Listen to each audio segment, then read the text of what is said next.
Bismillah. Assalamualaikum warahmatullahi wabarakatuh. Waalaikumsalam warahmatullahi wabarakatuh. Jadi semangat nampaknya Bapak Ibu yang disiko daripada tepik air. Malam kebarat ini Bapak Ibu. Dua. Malam kedua hampir. Barunya rasanya awak ribui lain menantuan awal puasa Sabtu Minggu. Ribui se Indonesia loh. Kini lah sampai malam. Sebentar lagi kapai itu Ramadan itu meninggal awal itu. Alhamdulillahi Rabbil Alamin. Wassalatu wassalamu ala asrafil anbiya'i wal mursalin wa ala alihi wa ashabihi ajma'in. Asyhadu an la ilaha illallah wa asyhadu anna Muhammadan abduhu wa rasuluh la nabiyya ba'da amma ba'd. Allahumma shalli ala sayyidina Muhammad wa ala alihi sayyidina Muhammad. Qala Allah Ta'ala fi kitabihil karim, a'udzu billahi minasy syaithanir rajim. Bismillahirrahmanirrahim. Wal 'ashr innal insana lafi khusr illa alladziina aamanu wa 'amilus shalihat wa tawassaw bil haqq wa tawassaw bis sabr. Shadaqallahu. Puji beserta syukur atas kehadirat Allah Subhanahu wa Ta'ala, yang mana Allah masih mengizinkan kita untuk hadir di masjid kita ini dalam rangka beribadah kepada Allah Subhanahu wa Ta'ala. Bersyukur kepada Allah Bapak Ibu ada dua cara. Cara yang pertama sunnah dianjurkan, yaitu selalu awak mengucapkan kalimat alhamdulillah. Setiap awak merasakan nikmat yang diberikan Allah, sebut alhamdulillah. Dan yang kedua, wajib hukumnya awak bersyukur kepada Allah dengan cara mempergunakan semua nikmat yang telah diberikan Allah ini kepada yang diridhoinya. Allah suruh awak salat awak. Allah suruh puasa awak. Allah suruh meninggalkan judi, awak tinggalkan judi. Allah suruh tidak mencuri, tidak mengunjing, kita tidak mencuri dan tidak mengunjing. Bapak Ibu yang dirahmati oleh Allah, selagi awak merasa ada iman di dalam hati, kerjakan semua yang diperintahkan Allah dan jauhi segala yang dilarang oleh Allah Subhanahu wa Ta'ala. Tapi ada caranya. Ustaz, payahna awak mengajukan perintah Allah tu. Latih bana rasanya. Ada caranya. Supaya tidak wajib sembahyang itu untuk awak, ada caranya.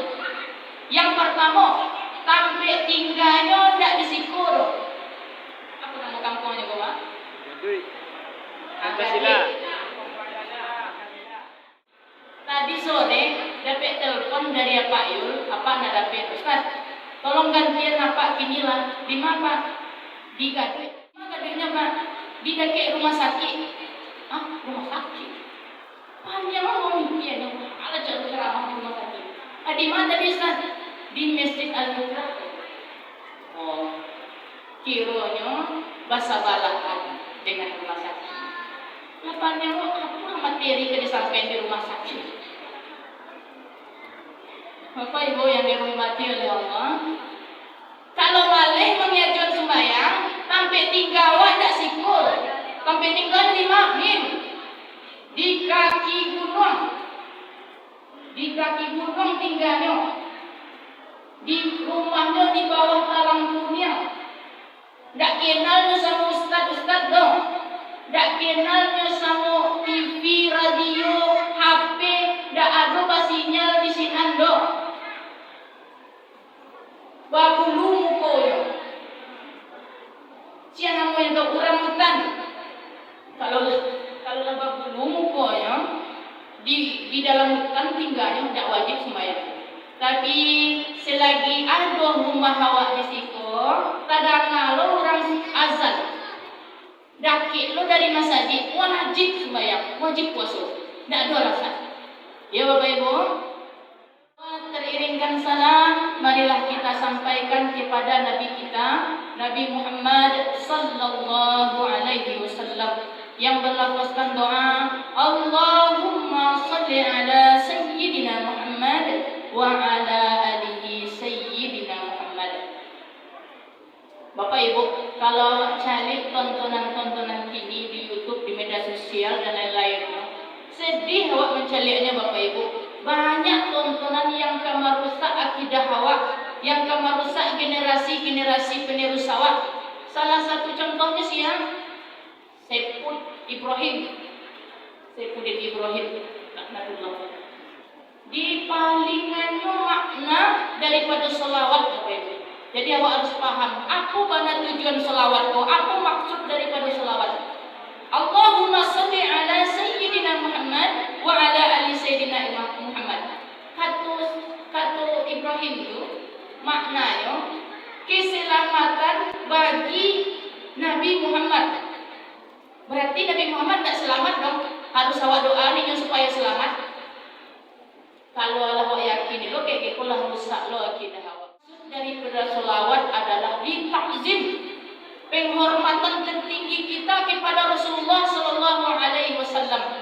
Bukan berarti kita mendoakan beliau agar selamat. Maknanya Allahumma salli ala sayyidina Muhammad wa ala ali sayyidina Muhammad. Benarlah, betullah keselamatan itu untuk Nabi Muhammad dan keluarganya. Dijamin Nabi Muhammad dan keluarganya selamat. Dan harapan selamatnya untuk siapa? Untuk kita, agar kita mendapat syafaat di yaumil mahsyar. Coba bayangkan Bapak Ibu, diibaratkan ulama kita sejengkal matahari di atas kepala kita. Dalam kitab Abdul Mubaddalah, bumi yang dibentangkan kata Allah. Tanahnya seperti tembaga. Kalau tembaga atau labuh lah di tengah hari pasu anginnya tuh Bapak Ibu. Tenggorokan kita kering kerontang. Lalu datanglah seorang pemuda berwajah menawan, sejuk pandangan kita melihatnya, membawa air di tangannya dari telaga Kausar, diberikannya sama kita. Satu teguk kita meminum air telaga Kausar, selama-lamanya kita tidak akan haus lagi Bapak Ibu yang dirahmati Allah. Ndak arok awak tuh? Arok nak? Alhamdulillah, mulailah kita selalu sering-sering berselawat kepada Rasulullah. Satu-satunya Nabi dan Rasul yang bisa memberi syafaat kepada umatnya adalah Nabi Muhammad sallallahu alaihi wasallam. Dan alhamdulillah kita termasuk umatnya. Mari kita berusaha untuk mendapatkan syafaat beliau. Maaf Bapak Ibu, itu agak batuk-batuk sedikit cerita. Tegang dulu sholat tadi.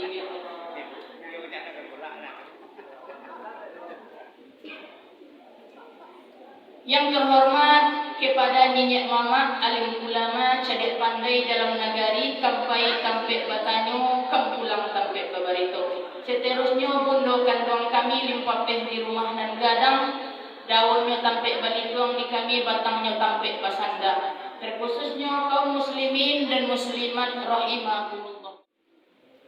Sebelum awak mulai materi, Bapak Ibu yang dirahmati Allah, alangkah baiknya awak kenalan dulu nak. Tak kenal maka tak sayang, tak sayang maka tak. Perkenalkan Bapak Ibu, kalau tak kenal kosian, tiba-tiba sih langsung ceramah nawak. Nama awak lengkapnya Ulil Ibnu Farman. Ulil Ibnu Farman. Biasa dipanggil di kampung Ulil, dipanggil di sini Ulil juga. Aslinya Pasaman Barat. Pasaman Barat. Arah ke Sasak, simpang Ampe, belok ke kiri arah ke Sasak. Tempat tinggal di Padang, di Awurduri, Padang Timur. Nah, setengah jam ke situ dari alhamdulillah.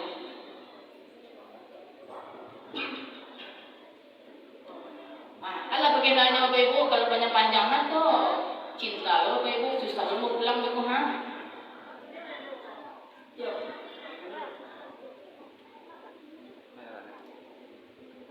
Alhamdulillah Bapak Ibu yang dirahmati Allah.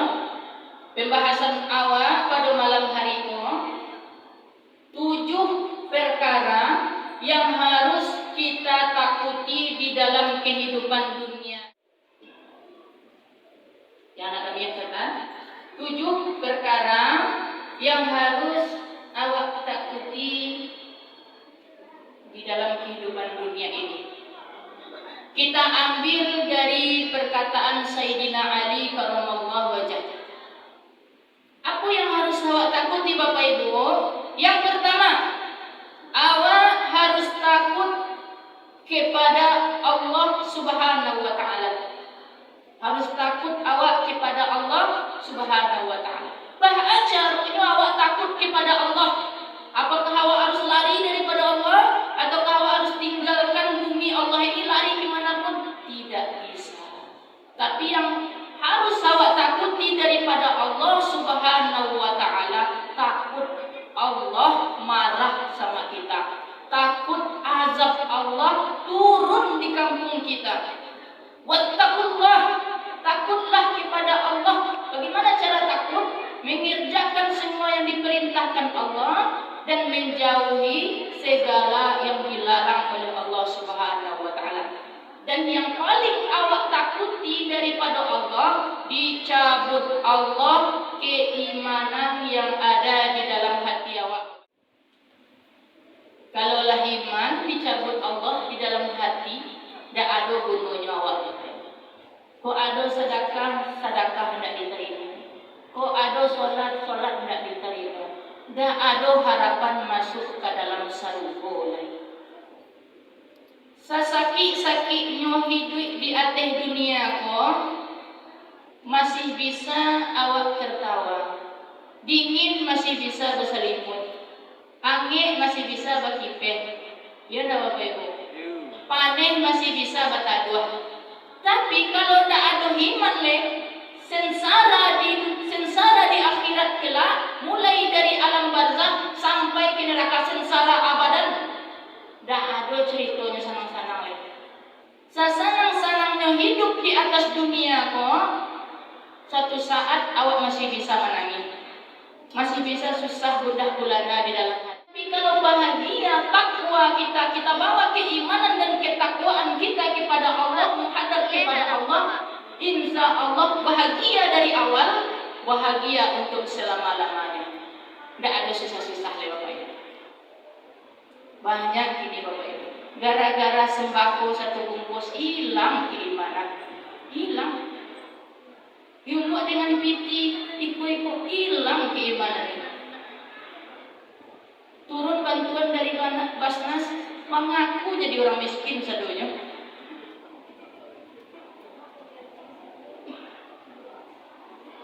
Padahal waktu ada rumah batin kita orang miskin aduh dehnya. Kamano pai keimanan awak. Bapak Ibu yang dirahmati oleh Allah Subhanahu wa taala, lebih banyak yang membutuhkan daripada Bapak. Yang kedua, yang harus awak takuti dalam kehidupan ini, kata Sayyidina Ali, takut awak kepada malaikat Allah. Malaikat yang mana? Malaikat pencatat amal baik dan malaikat pencatat amal buruk.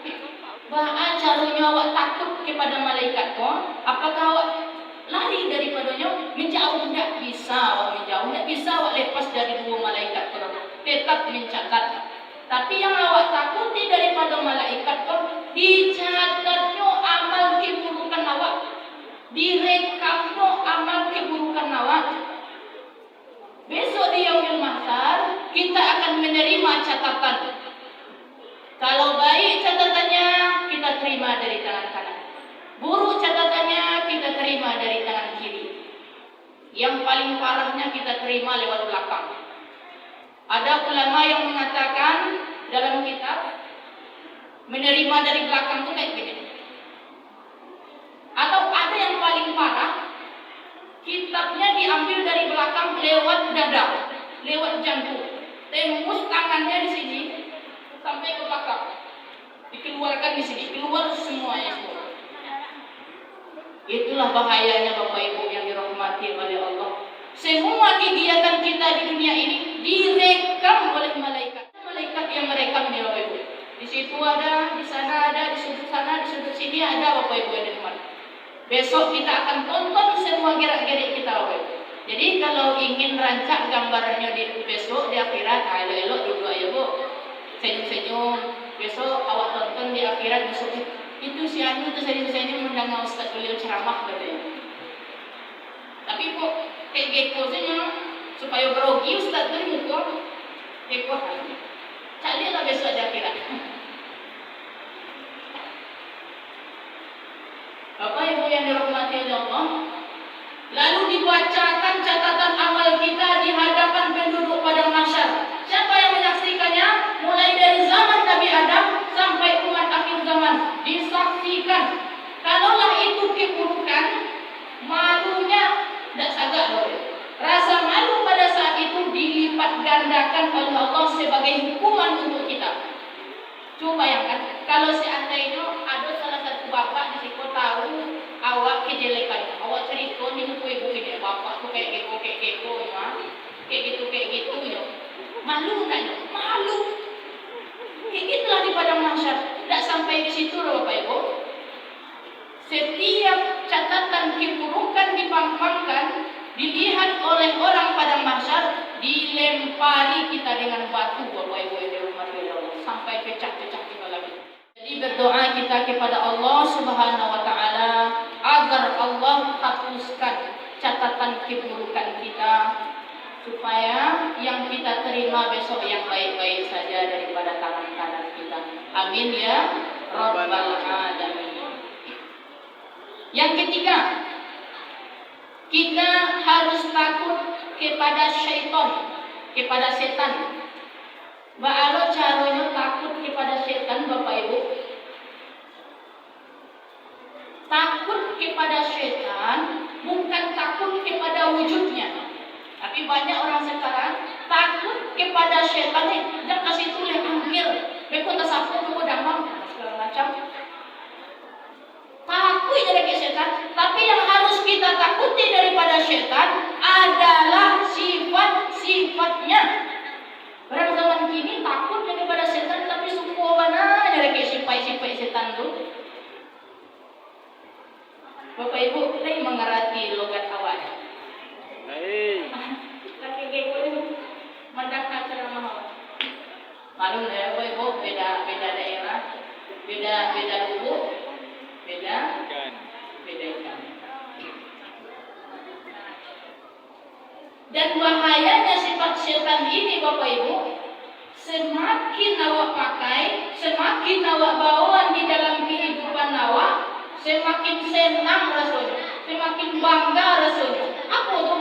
Sombong, iri hati, adu domba, prasangka buruk.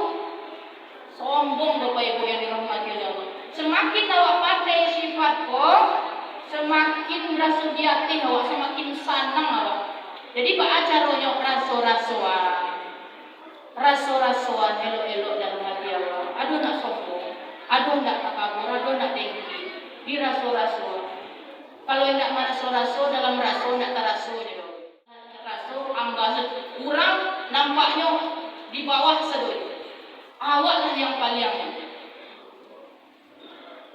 Bapak Ibu yang dirahmati oleh Allah Subhanahu wa taala, bila sadar orang kayak gitu, disabui malaikat itu nyawanya. Alah sudah. Tak jagonya di mana? Di dalam kubur. Di mana kini? Baru dia tahu tingginya langit waktu itu Bapak Ibu. Di dunia, inilah yang paling hebatnya. Inilah yang paling rancaknya, paling gagah, paling kayu. Bapak Ibu yang dirahmati oleh Allah, mari kita keluarkan sifat-sifat setan yang ada di dalam hati Bapak Ibu. Yang harus awak takuti daripada setan bukan wujudnya, tapi sifat-sifatnya yang akan menyeret kita ke dalam api neraka. Bapak Ibu yang dirahmati oleh Allah. Yang keberapa? Yang keempat. Yang keempat yang harus awak takuti yaitu kematian. Baca rohnya awak takut kepada kematian. Apakah awak hendak amat mati leh? Apakah awak harus hidup selama-lamanya? Tidak mungkin. Yang bernyawa pasti merasakan mati. Tapi yang harus awak takuti daripada kematian kok, dimatikan Allah awak dalam keadaan buruk, dalam keadaan membangkang kepada Allah, dalam keadaan bermaksiat kepada Allah Subhanahu wa taala. Itu enggak. Orang meninggalnya Allah bersedekahnya, orang mati Allah salatnya, orang mati Allah bersedekahnya, Allah tobatnya. Itu Allah mangan-mangan mati orang mati lonya. Allah sembahyang beda, aku bertobat mati orang mati lonya. Ada masalah seketik minta mati kepada Allah. Na'udzubillah. Jadi Bapak Ibu yang dirahmati oleh Allah, mari sebelum ajal lawak datang, sedekat-dekatnya waktu, kata Sayyidina, kata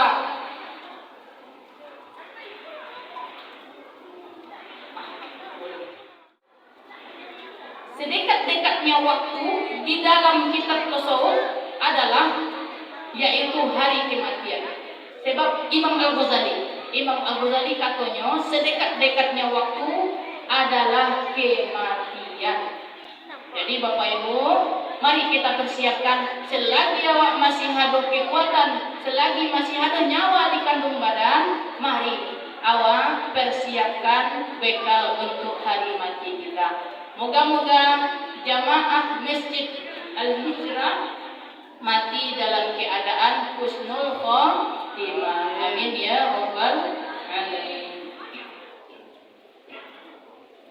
Yang kelima, awak harus takut kepada dunia.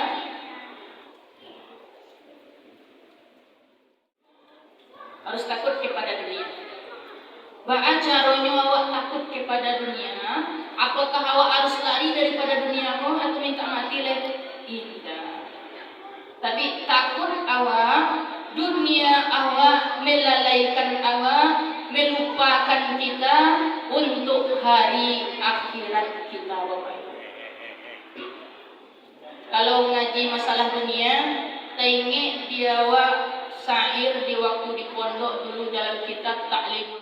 Bahasa syairnya, ad-dunya aqallu minal qalili wa asikuha azallu minaz zalili tusimmu bisikhriha kauma wa tuqma fahumu bitahayyiruna nabila dalili. Rancak suara Bapak Ibu. Kalau tidak rancak turunnya dia sampai nomor 5 kan. Walaupun rancak syairnya ya bukan saronya.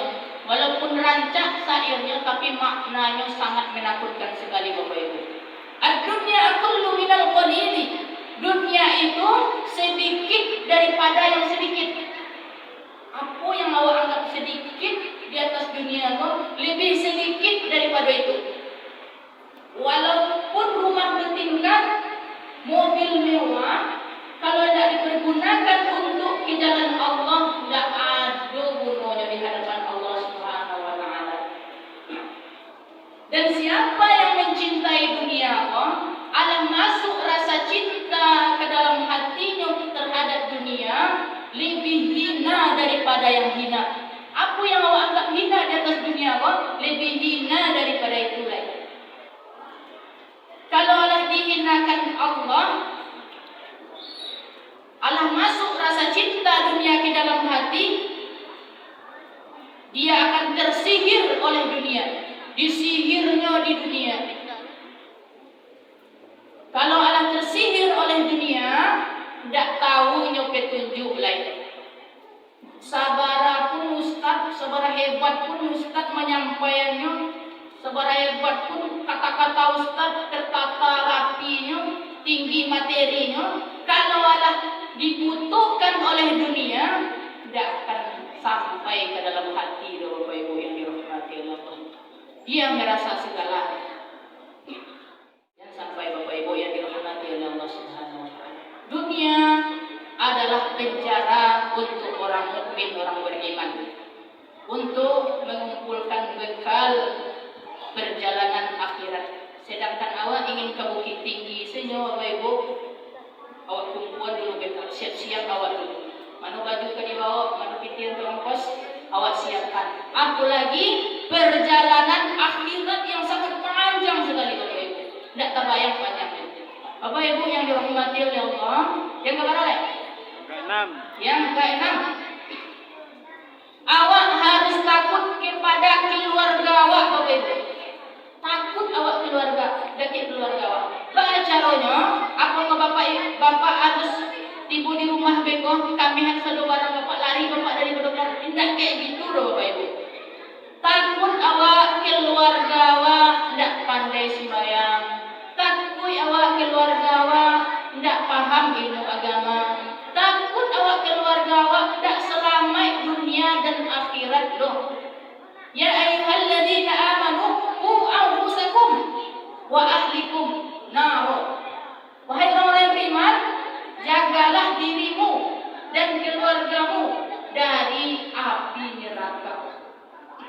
Nah, itu tugas awak tuh Bapak. Dan sampai ibu-ibu menggoda bapak-bapak. Pak, dah carilah tuh adik udah tuh ini saya mendapat anak tuh apa satu yo. Dia lah kagoda lu yo. Ayolah baca agak lo di rumah adiknya. Ya Allah ya Allah. Seburuk-buruk perkara adalah saudara yang berkelahi gara-gara harta warisan. Bapak Ibu, atau kata ibu kami lu dituduh menggoda bapak-bapak. Kalau ibu bisa soleh, bisa tabah, ibu lebih dahulu masuk surga 500 tahun dari bapak-bapak. Sebab tanggungan ibu tidak banyak. Tanggungan kami yang laki-laki, satu yang produksi di rumah kami itu, kami yang menanggungnya itu. Kami yang bertanggung jawabnya itu, dunia akhirat. Maka kajo ibu lebih dulu daripada bapak masuk ke dalam surga 500 tahun, kiajo ibu di dalamnya basolek, babada, memperancak diri menunggu kekanda akan datang. Coba yang kan Bapak Ibu, 500 tahun babadak sekali ibu, barat apa babadak itu? Barat apa babadak itu? Jadi setelah 500 tahun dibukaanlah pintu surga untuk bapak-bapak, untuk suami ibu yang tercinta. Muncullah cahaya di dalam surga menerpa bapakku. Bapak pun tidak nampak cahaya dari dalam surga, langsung minus sujud. Tak kajilah ibu, buat apa sujud pagi daki aku katanya. Waktu itu cahaya orang keluar daripada surga. Indah. Ikut tak cahaya orang bodoh, ikut cahaya gigi dan punya kata ibu-ibu. Buat aku tak baca cahaya, 500 tahun masuk gigi sih kata ibu. Memperancak diri. Kalaulah masuk surga ibu-ibu kok, nenek ambo kok lebih rancak daripada bidadari misalnya. Amin ya. Rabbal alamin. Yang kepada ya ibu, yang capek yang terakhir ya ibu. Di lain tampek yang kepada ya bapak ibu siapa? Yang ketujuhnya, padahal tak anak baru. Dikicuannya Ustaz. Yang ketujuh, takut awak kepada harta awak bapak ibu, kepada jabatan, kepada kedudukan awak, takut awak. Bagaimana caranya apa yang harus awak takuti daripada harta awak? Apakah harus awak buang satu harta awak? Tidak. Tapi takut awak gara-gara harta awak tamak. Di dalam kitab tasawuf tidak ada yang namanya bab kikir loh bapak ibu. Yang ada bab tamak. Tamak itu pangkal bahaya pakaro. Kalau orang tamak bercakap dengan saudara, bercakap dengan tetangga, pakaro batih tanah. keluarga pakaro haratu. Pangkalnya adalah tamak. Jangan sampai gara-gara mencari kianda anak, mencari haratu tinggal sembahyang, tinggal mengaji. Dia gara-gara mendahuluan dunia, mendahuluan perintah bos, perintah atasan, tinggal sembahyang awak, tinggal puasa. Jangan sampai kayak gitu Bapak Ibu yang dirahmati oleh Allah Subhanahu wa taala. Tapi kita kan awak banyak harta indah, tapi ada caranya. Apa caranya? Iyyaka na'budu wa iyyaka nasta'in. Ajo awak baca dalam solat. Kepadamulah kami menyembah dan kepadamulah kami minta tolong. Menyembah awak dulu, baru meminta tolong awak kepada Allah Subhanahu. Wa qudiyatish sholati fantasiru fil ardh. Setelah melaksanakan sholat, baru awak berlebaran di muka bumi Allah kau mencari nafkah. Jangan dibalik. Kalaulah dibalik, tunggu dulu. Masih ada keraja sebut lain lewat asar. Tinggal maghrib, tinggal isya, tinggal subuh. Bapak, Ibu yang dirahmati oleh Allah, mungkin hanya itu yang dapat kami sampaikan. Kalau ada kesalahan atau beda logat, kami mohon maaf karena beda daerah. Baik, Ibu yang dirahmati Allah, akhirul kalam.